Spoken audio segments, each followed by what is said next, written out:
hello, and welcome to The Flow. As you have watched various videos, I hope you've noticed something.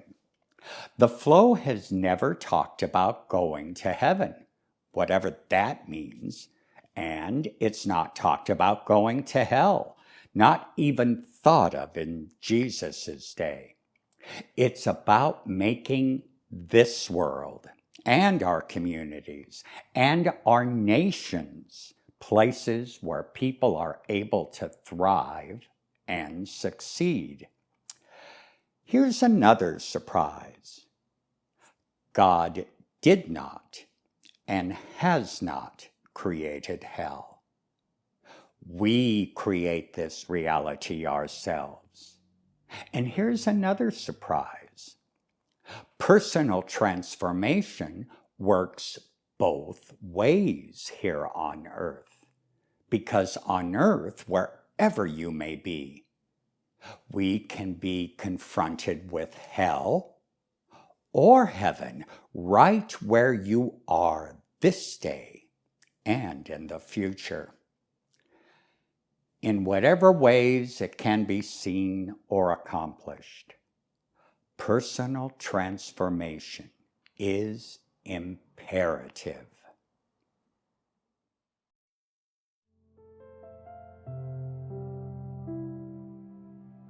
I wash away the past week. I feel warm water on my hands, reminding me of Trinity's support and comfort. I inhale the restorative scent of soap, representing a fresh start and new beginnings, founded in forgiveness, peace, and joy. I remove the stains of frustration from times I thought I was in control. I cleanse opinions based upon binary thinking, refusing to see a bigger picture. I scrub the dirt and grime associated with reasons designed to support the shadow self. I wash my face in order to see things as they are, without pretense and personal prejudice. I rinse my hands knowing I can start afresh, renewed and restored. I dry my face feeling God's wish for wholeness and purpose. I dry my hands knowing I am loved for who I am, and that is good enough.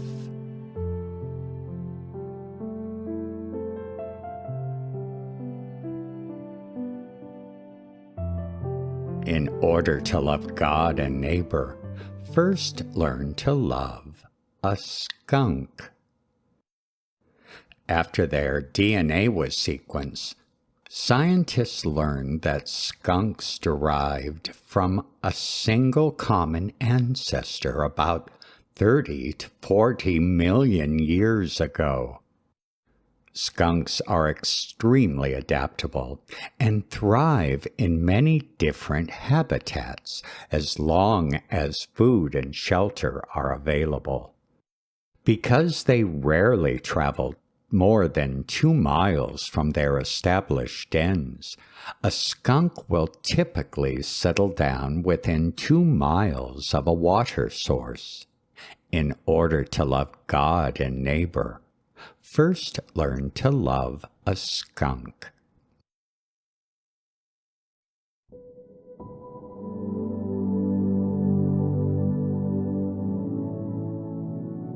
In this second half of life, one has less and less need or interest in eliminating the negative or fearful, making again those old rash judgments, holding on to old hurts, or feeling any need to punish other people. Your superiority complexes have gradually departed in all directions. You do not fight these things anymore. They have just shown themselves too many times to be useless, ego-based, counterproductive, and often entirely wrong. You learn to positively ignore and withdraw your energy from evil or stupid things rather than fight them directly.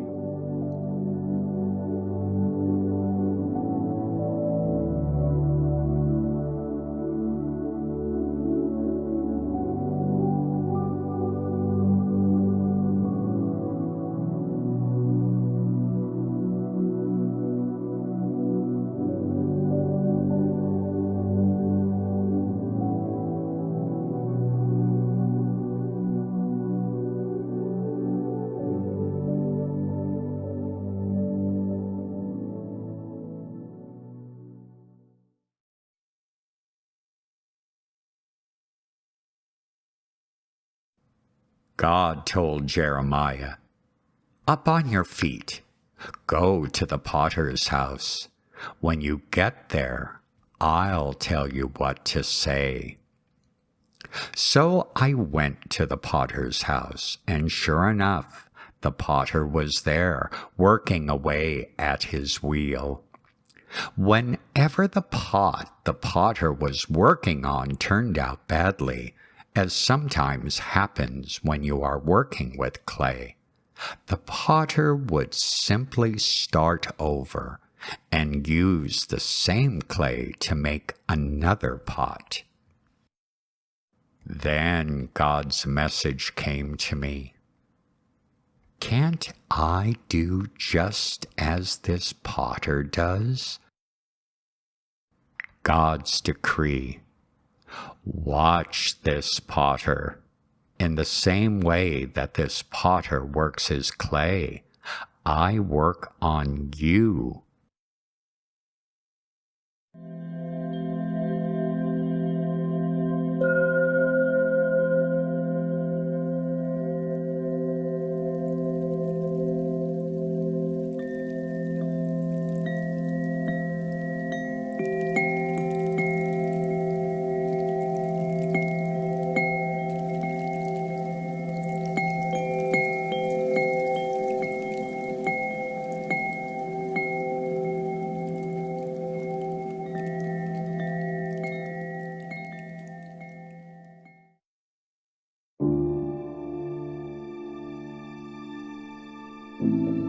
Have you ever explored your life as a piece of clay?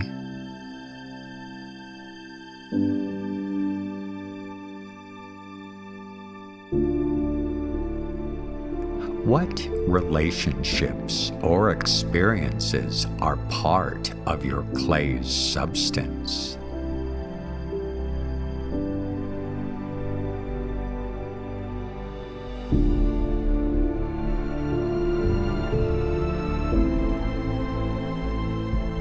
How many times has your life as clay been reworked?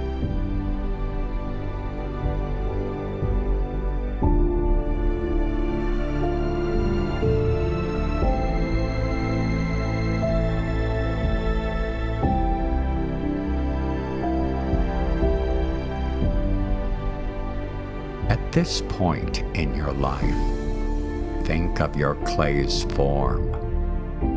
What might it be?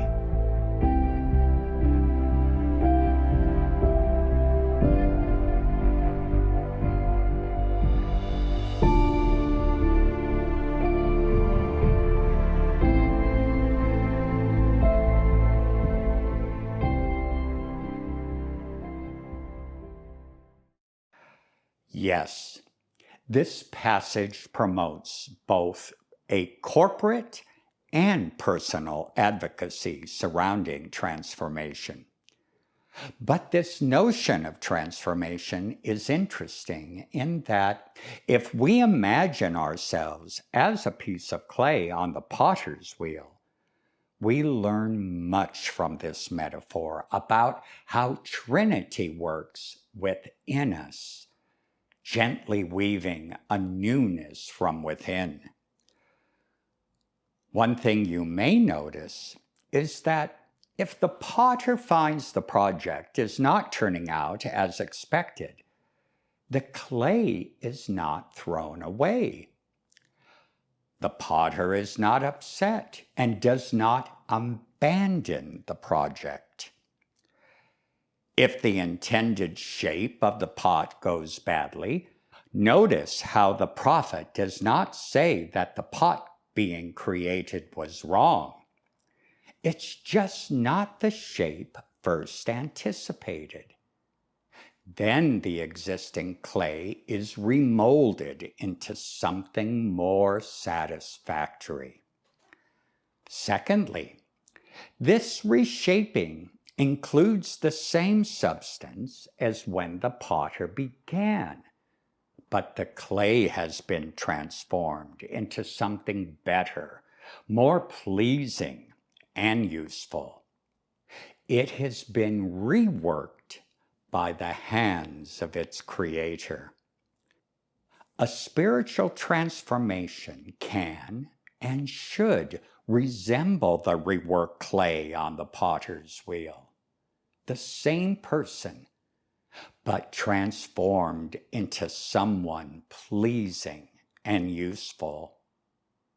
And just imagine what society could become if God was allowed to work nations as a piece of clay on the potter's wheel.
touch this potter.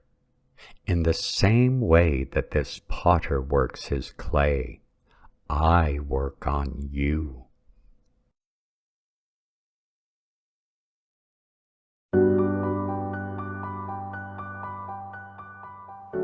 O Holy One, we hear and say so many words, yet yours is the word we need.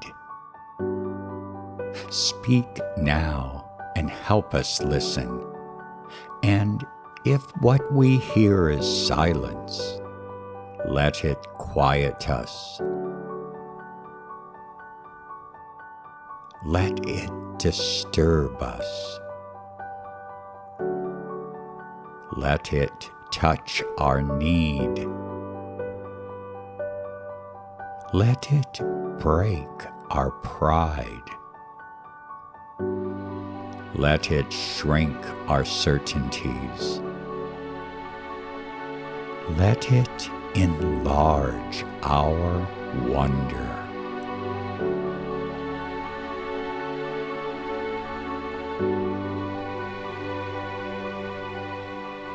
May God be the source of love's flow. May Christ be the source of love's dignity. And may the Holy Spirit bind all love as one. Let us walk in love. Let us go in peace.